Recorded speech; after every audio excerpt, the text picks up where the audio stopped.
बृहस्पतिवार का व्रत। इस दिन पीले वस्त्र पहनने का प्रावधान है और पीली ही वस्तुओं को दान करने का तथा खाने का विशेष महत्व है। इस दिन पुरुषों को बाल तथा दाढ़ी नहीं बनवानी चाहिए। स्त्रियों को बिना सिर भिगोए स्नान करना चाहिए और क्षत्रियों के गहकवार तथा चंदेले इस दिन कोई शुभ यात्रा नहीं करते। गुरु बृहस्पति की कहानी सुनकर दान देना अच्छा माना जाता है। तो बृहस्पतिवार की पूजा करने के बाद इसकी व्रत कथा भी सुननी चाहिए। पढ़नी या सुननी दोनों ही लाभदायक होते हैं। तो इसकी कथा इस प्रकार है। कहते हैं किसी समय एक नगर में एक बहुत बड़ा व्यापारी रहा करता था। वो जहाज़ों में माल लदवाकर दूसरे देशों में भेजा करता था और ख़ुद भी जहाज़ों के साथ दूर दूर के देशों को जाया करता था और इस तरह खूब धन कमा कर लाता था। उसकी गृहस्थी खूब मज़े में चल रही थी। वो दान भी खूब जी खोल कर करता था और उसका इस तरह से दान देना उसकी स्त्री को बिल्कुल पसंद न था। वो किसी भी को भी एक दमड़ी देकर भी खुश न थी। एक बार वो सौदागर माल से जहाज को भर कर किसी दूसरे देश को गया हुआ था, तो पीछे से बृहस्पति देवता साधु का रूप धारण करके उसके मकान में कंजूस पत्नी के पास पहुँचे और भिक्षा की याचना की। उस व्यापारी की पत्नी ने बृहस्पति देवता से कहा, महात्मा जी, मैं तो दान पुण्य से बहुत तंग आ गई हूँ। मेरा पति अपना सारा धन दान में व्यर्थ ही लुटाता है।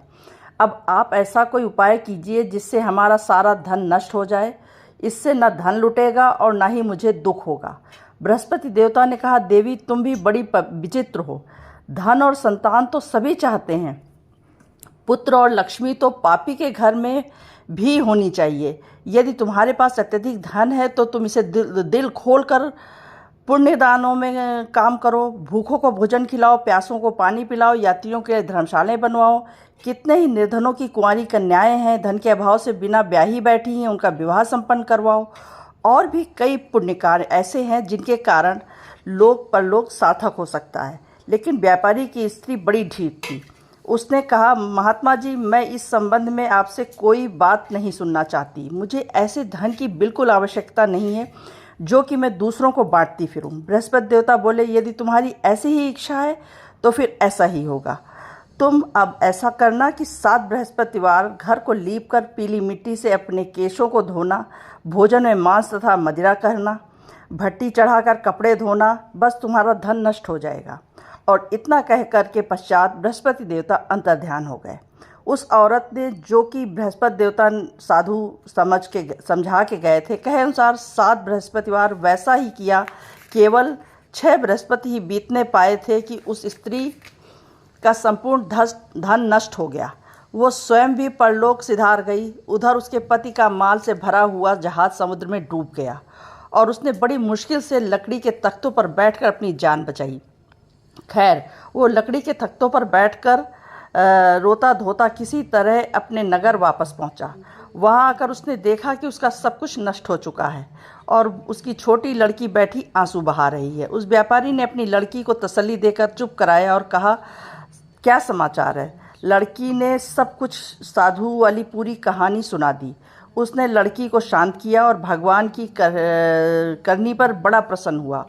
अब वो प्रतिदिन जंगल में जाकर वहाँ से लकड़ियाँ चुनकर लाता और उन्हें नगर में बेचकर अपनी जीविका चलाने लगा। मगर धन के अभाव के कारण बहुत दुखी था, क्योंकि गुजारा बड़ी मुश्किल से होता था। एक दिन उसकी लड़की ने उसके दही खाने की इच्छा प्रकट की, लेकिन उसके पास एक पैसा भी नहीं था जो कि उसको दही लाकर देता है। चुनाचे वो उससे आश्वासन देने लगा। जंगल में जाकर एक वृक्ष के नीचे बैठकर अपनी पूर्व दिशा का विचार कर रोने लगा।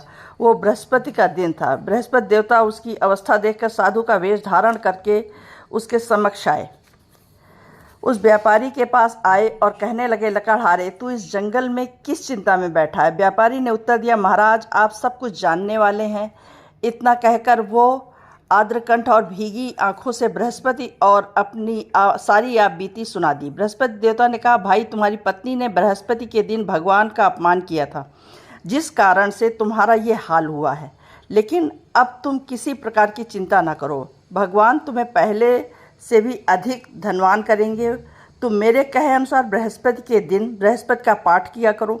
2 पैसे के चने और मुनक्का मंगवाकर जल के लोटे में थोड़ी सी शक्कर डालकर वो अमृत और प्रसाद परिवार के सभी सदस्यों को तथा सुनने वालों को बांट दो और खुद भी अमृत पान चखा करो तथा प्रसाद खाया करो, तो भगवान तुम्हारी सारी कामनाएं पूरी करेंगे।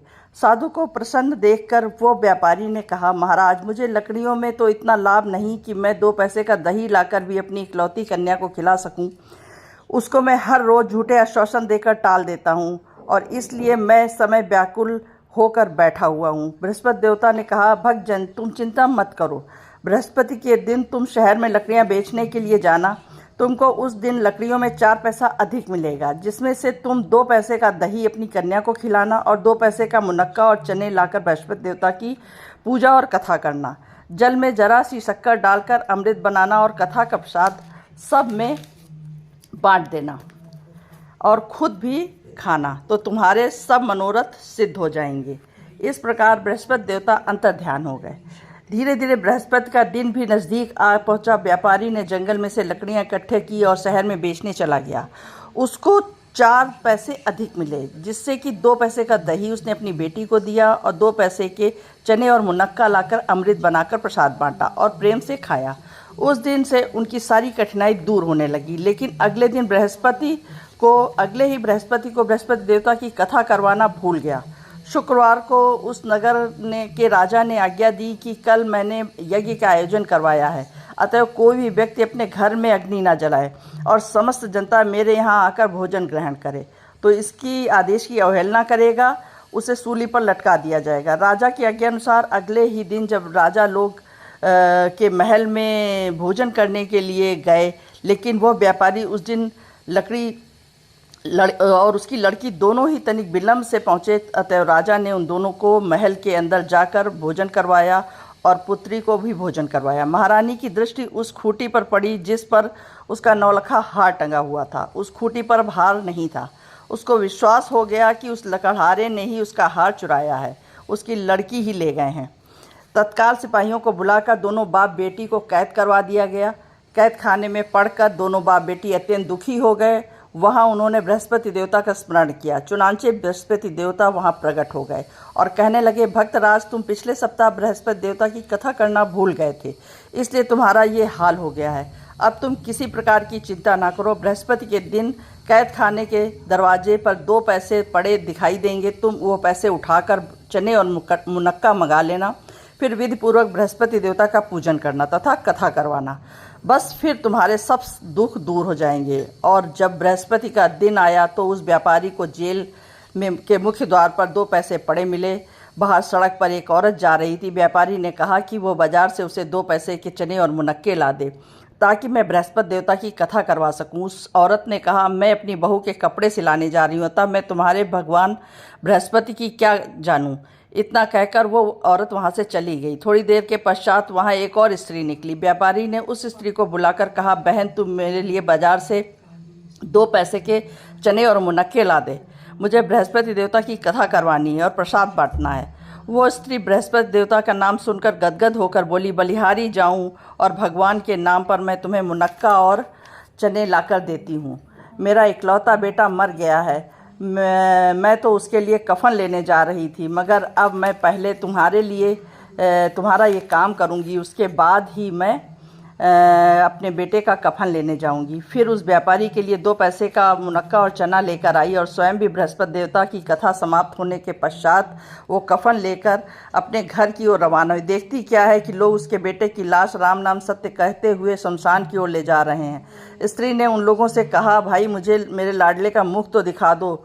लोगों ने अर्थी को पृथ्वी पर रख दिया। स्त्री ने अपने पुत्र के मुख में प्रसाद और अमृत डाला। प्रसाद और अमृत के मुख में पड़ते ही लड़का उठ खड़ा हुआ और अपनी माँ के गले लग गया। दूसरी स्त्री, जिसने कि बृहस्पति देवता का निरादर किया था, वो अपने पुत्र के विवाह के लिए कपड़े लेकर वापस लौटी तो देखा कि घोड़ी पर सवार लड़का बाजे गाजे के साथ निकला, तो घोड़ी ने ऐसी छलांग मारी कि वो बुरी तरह नीचे गिरा और घायल हो गया, कुछ ही क्षण में मर गया। तब वो स्त्री रो रो कर बृहस्पति देवता से कहने लगी, देव, मेरा अपराध क्षमा करो। उसकी प्रार्थना सुनकर भगवान श्री वीर साधु का रूप धारण करके वहाँ आए। उस स्त्री ने कहा कि देवी अधिक रौल मचाने की आवश्यकता नहीं है। तुम बृहस्पति देवता का निरादर किया था, इसलिए परिणाम तुम्हें यह मिला। अब तुम जेल खाने जाकर उस भक्त से क्षमा मांगो और उसे बृहस्पति देवता की कथा सुनो, इससे सब कुछ ठीक हो जाएगा। वो स्त्री फिर जेल खाने पहुंची और मुख्य द्वार के पास जाकर उस व्यापारी से मिली, हाथ जोड़कर कहने लगी, भक्तराज, मैंने तुम्हारा नहीं माना और तुमने मुनक्का और चने नहीं लाके दिए, इसलिए बृहस्पति देवता मुझसे रुष्ट हो गए हैं, जिसके कारण मेरा इकलौता लड़का घोड़ी से गिरकर मर गया है। उन्होंने कहा, माता तुम चिंता मत करो, बृहस्पति देवता सब कल्याण करेंगे। तुम अब अगले बृहस्पति को आकर बृहस्पति देवता की कथा सुनना। तब तक अपने लड़के के शव को फूल, इत्र तथा घी आदि वस्तुओं में डालकर रख दो। स्त्री ने ऐसा ही किया। बृहस्पति का दिन आया। 2 पैसे के मुनक्के और चने लेकर पवित्र जल का लोटा भरकर जेल के द्वार पर आ गई और श्रद्धा के साथ बृहस्पति देवता की कथा सुनी। जब कथा समाप्त हुई तो अमृत व प्रसाद लाकर मरे हुए पुत्र के मुख में डाला। एकाएक उसकी सांस चलने लगी और वो उठकर खड़ा हो गया।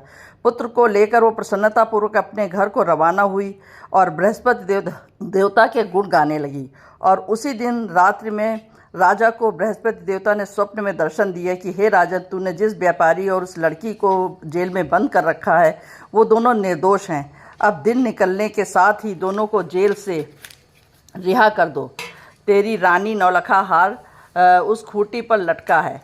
दिन निकला तो रानी ने देखा कि नौलखा हार खूंटी पर ही लटका हुआ है। राजा ने उस व्यापारी तथा उसकी लड़की दोनों को रिहा कर दिया तथा वस्त्र धारण करवाकर अपराध के लिए क्षमा याचना की और उसको अपना आधा राजपाट देकर तथा उसकी लड़की का उच्च कुल में विवाह संपन्न करवाकर दहेज में अनमोल हीरे जवाहरात दिए। बृहस्पति देवता ऐसे ही हैं, जैसी मनोकामनाएं होती हैं वो पूर्ण करते हैं। जो कोई श्रद्धा व प्रेम पूर्वक बृहस्पति देवता की कथा पढ़ेगा अथवा दूसरों को पढ़कर सुनाएगा, उसकी सब मनोकामनाएं पूरी होंगी। तो बृहस्पति देवता का व्रत बहुत लाभकारी होता है। इसकी कथा सुनना भी लाभकारी है, इसकी कथा सुनाना भी लाभकारी है। तो आप सब पर बृहस्पति देवता अपनी कृपा बनाए रखें। बृहस्पति देवता की जय। विष्णु भगवान की जय।